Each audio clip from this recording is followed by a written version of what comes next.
Hello, this is Alex Walker with Wide Open Camera. Today I'm going to show you how to use the AVCHD files out of the Sony FS100 in Avid Media Composer 6 or Symphony 6. I'm currently using Symphony, but the workflow I'm about to show you is exactly the same in Media Composer 6. So to start out, go to File, Link to AMA Volume, and select the volume that holds the original .mts files that come out of the FS100.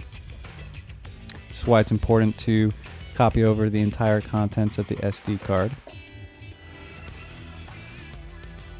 And at this point, these AMA linked files are editable if you have a system that can handle it. I am editing on a laptop, so it's not really the ideal workflow for me, especially if it's a longer sequence. So what I'm going to show you guys is how to take these files offline to a lower resolution to optimize the performance of the system. So open up your offline files bin and then option drag the media that you need for your edit. I'm just going to take these two real quickly and then select both of them. See these chain links mean that they are AMA linked clips. Right click on them and then select Consolidate Transcode. Select Transcode, select a media drive other than the one that the original files live on, and then select your target resolution. And I'm going to select the lowest DNxHD 36, which is still really good for editing. Looks great at 1080, but the file sizes are pretty small. As you can see, it's only going to take 881 megabytes. Alright, so I'm going to go ahead and hit transcode. Okay, now that the transcode has completed, you can see that it's generated these .new clips, and these are the transcoded DNxHD 36 clips, but you shouldn't be editing with these clips themselves because the reason is you can't link those back to AMA. What you need to do is to link these AMA clips to the DNX material. And the way you do that is first by quitting Avid Symphony.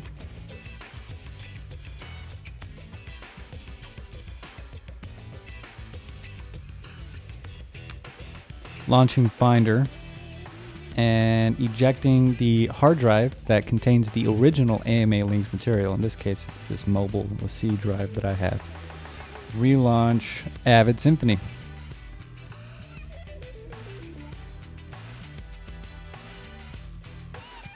Reopen the project that you were working in. And as you can see, the AMA linked footage that we brought in before is all offline, so you can go ahead and close that bin. Let's get back into the DNxHD 36 offline bin that we created. Select both of your AMA linked clips, right click on them, and then hit relink, and then select the drive that you used originally to create the offline linked files. Select specific resolution and select DNxHD 36. Okay, and then it's going to go ahead and load the media file information. So now let's go ahead and make a quick little edit.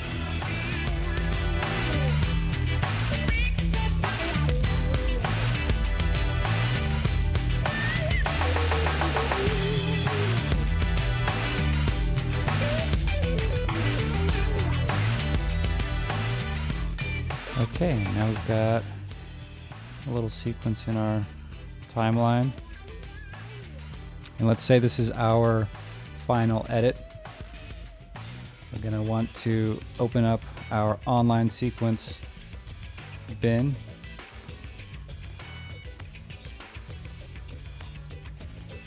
First of all, you're going to want to make sure that this untitled sequence that it just got created has a proper name with today's date.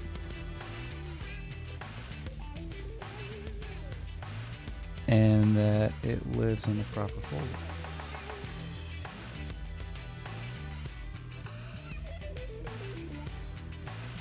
But all right, moving forward, Option drag the offline sequence to the online sequence bin, then select set bin display and hit show reference clips. And here are the two AMA link clips that are referenced in your sequence. So go ahead and close this offline sequence bin.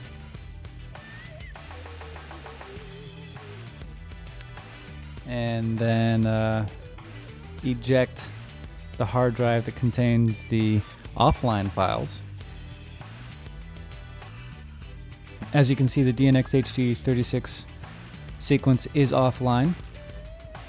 And now you need to remount the hard drive that contains the original material.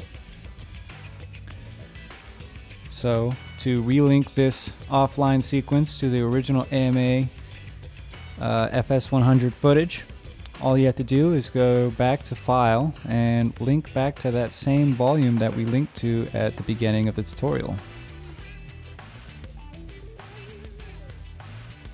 And there you go, your sequence is back linked to the AVCHD footage. So let's say we want to finish this at a DNxHD format. Let's go ahead and go back to our online sequence bin, open up our master sequence, and let's option drag the final online sequence and rename it to Final Cut May 16th, 2012. And then close the bins that we no longer need.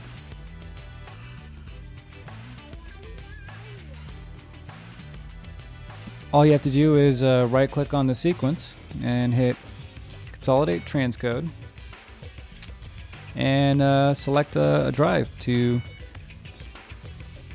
transcode to DNxHD 175 and just hit transcode.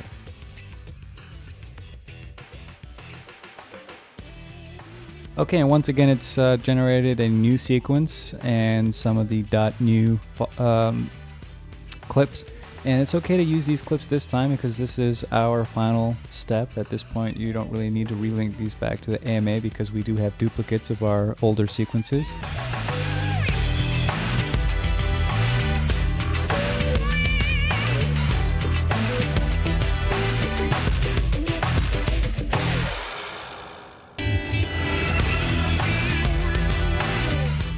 Alright, and that was a really quick grade of the G-Log A FS100 footage.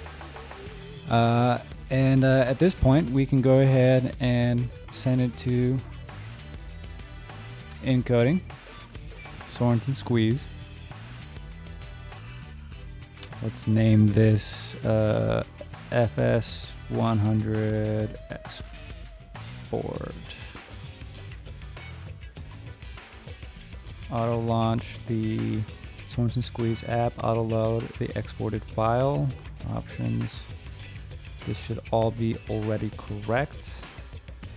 Alright, then hit OK, and at this point it's going to go ahead and render out the grade that I just did.